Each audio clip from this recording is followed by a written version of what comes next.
Brad, it's always nice to get a goal like you did the other night against your former club as well. But I know that it was kind of a performance, I think, more than anything else that the players and Andy talked about after the game. So from your perspective, coming back in after having a bit of a knock, what was it like to have a game like that to kind of ease yourself back in?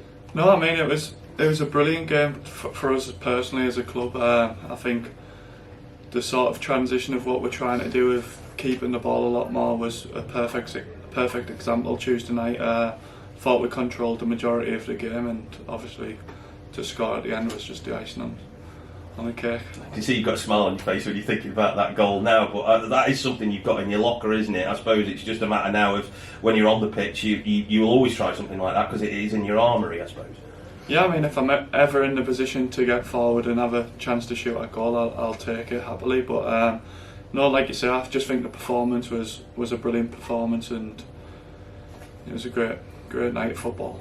Overall, I mean, like when you're coming back from a knock, have you kind of got to ease yourself back in, or do you, when you know there's first team games coming up and there's places up for grabs, how do you manage that, the need to keep yourself right, but also to impress, to be able to put yourself in the manager's thoughts? No, I mean, it was a bit unfortunate, and I got that little knock in the Papa John's trophy that, and I didn't really miss much football, and I just settled my ankle down for a little bit, and like I said, I was ready to go soon as I was back in training. I didn't do really too much of getting back up to speed because I'd played the last 3 games before my injury, so just getting back into the swing of things, and Tuesday night was a perfect match to go back into. There is a lot of competition in there now, isn't it? I mean, 11 changes the other night as well. So, from a midfielder's point of view, and a defender, sometimes when you play there as well. But when you've got that, if you like, when you've got that competition, do you sometimes have to be patient to know, well, I'll get my chance eventually?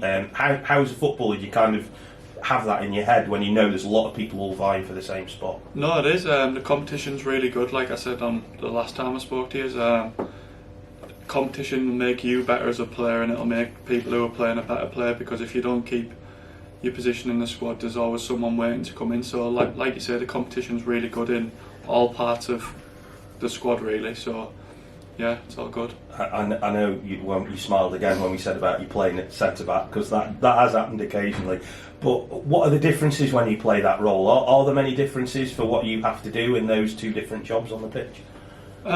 Yeah, there is differences. Yeah, obviously more defensively, but obviously when I've played in the middle of a back three, I like to get on the ball and use my passing range to set up attacks, and I don't mind where I'm playing, to be honest, as long as I'm playing. Do you kind of build up a relationship though, and have to kind of change that when you know, like, oh, it's not Tom Conlon or Ben Garrity next to me today, it's Nathan Smith or Connor Hall? Does that affect you in any way? Not really, because I've played with most of the lads all last year, and we all know our connections, and we know what we're good at, what we can improve on, and obviously playing alongside different people helps you as a player anyway, and having Smudge with me at the back when I've played there is massive, because he's a great talker. League One is a division that you know pretty well as well. What have you found to be maybe the differences from the last time you played at this level to this time?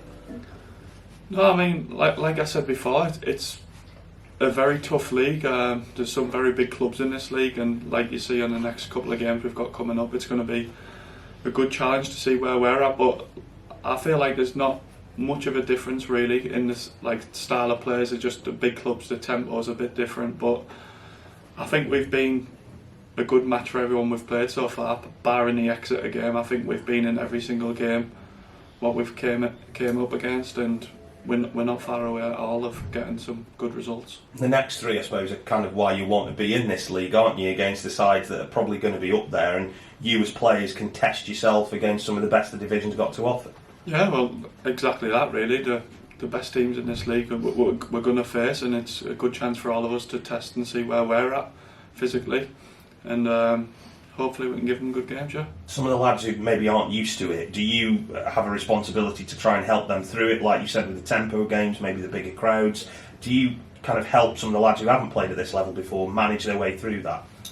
Well, yeah, obviously my experience of playing in this league is not so much a massive jump, but it does help, and if there's any young lads playing or lads who've not played at this level, then I'll happily pass my knowledge across.